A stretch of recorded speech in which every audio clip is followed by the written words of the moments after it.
In this video, we will share with you our favorite organic fertilizers, as well as how we control pest and disease in our garden without the use of harsh chemicals. We also have a fun little science experiment for you at the 4-minute mark. We try to garden naturally here at Root Design without the help of harmful chemicals or pesticides. We think that if we plant, water, and do a little tending, nature knows how to yield a bountiful harvest every time. We prefer to build great soil and let it do the hard work for us. Healthy soil builds healthy plants, and a healthy plant is its own best defense against pests and disease pressure. Did you know that stressed out plants scream? I didn't either. Maybe that's how predators know. Predators are attracted to stressed plants, so we try to provide a zen, no-stress growing experience for them. I said try. So how do you build healthy soil? We practice no-till gardening and add compost to the garden beds every spring and mulch after planting with grass clippings, leaf compost, and occasionally aged wood shavings. We always aim to strike a good balance for the soil. Mulching with green wood shavings, for instance, will rob nitrogen from the soil and stunt your plants. We both got the soil in our new gardens tested this spring. The results show that nutrient levels are pretty well balanced, so we will take that into consideration when fertilizing and adding amendments. Okay, now let's talk about fertilizers. Our seedlings get a weekly dose of about half-strength kelp or seaweed fertilizer. Kelp is also known to ward off frost damage, so we fertilize transplanted crops that are under cover with kelp before a freeze. I don't know if it helped much, but it didn't hurt them. Once the seedlings have been transplanted into the garden, we will give them regular feedings of organic fish emulsion. It smells terrible, not gonna lie, but the plants love it. When it's time to bloom or set fruit, we will give them regular feedings of Sea Grow. All these organic fertilizers are linked in the description for you. When it comes to pest control, we prefer an insecticidal spray of neem and essential oils because the internet tells us that neem oil does not harm beneficial insects or earthworms if applied correctly. Always wait to spray until late in the evening when the honeybees have gone to bed. If you spray a bee directly with neem oil, it will die. But once it's dry, it's no longer toxic to the bees. And I have also taken out hundreds of Japanese beetles with Dr. Bronner's lavender soap. And I think in our Ohio garden we used the peppermint soap with great success, but I've used lavender soap here in Arkansas as well. This spring we have a hungry cutworm mowing through our tomato seedlings. So I'm also going to add a little diatomaceous earth around the base of the surviving plants to see if I can't get rid of it. Now, I mentioned that we do no-till, but guess what? We both tilled our gardens this spring. That's a story for another day. We tilled ours multiple times because the weeds kept getting ahead of us. I should have immediately planted a cover crop, but I've never done that before and it didn't even occur to me at the time. I was pleasantly surprised to discover that the beds that had been mulched with leaf compost for several months had earthworms that were alive and well and multiplying rapidly. This year I've discovered Korean natural farming, and particularly the JADAM method of using the resources close at hand to make fertilizers, microbial inputs, and insecticides. Make calcium from eggshells? Sure. Microbial solutions from potatoes and soil from the woods? Absolutely. Make fertilizer from weeds? Sign me up.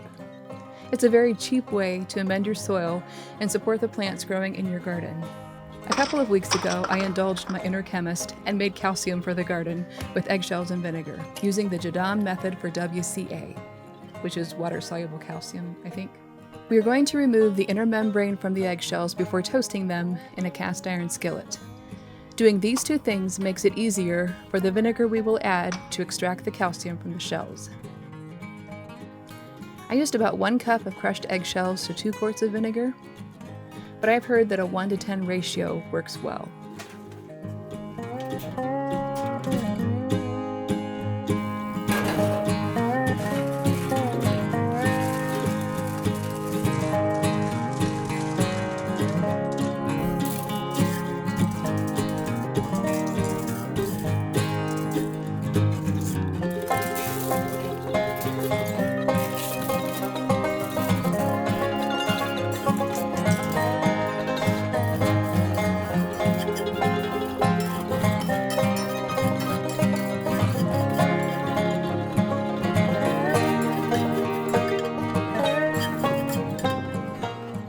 It took me about 45 minutes to get a nice toasty color on these shells. They do not smell good as they are cooking.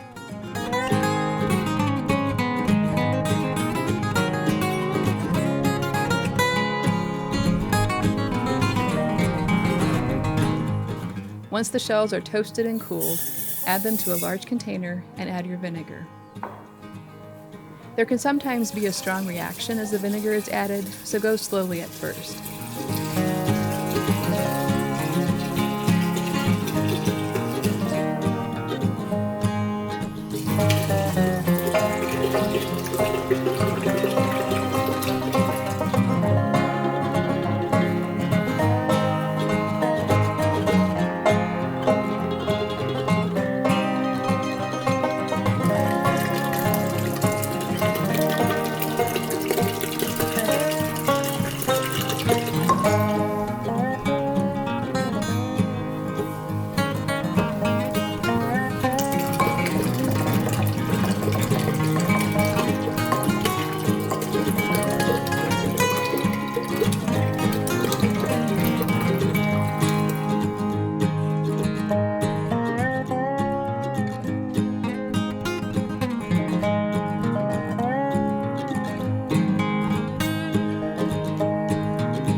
Cover the container with a paper towel, securing it with a rubber band, and put it in a dark place for 10 days.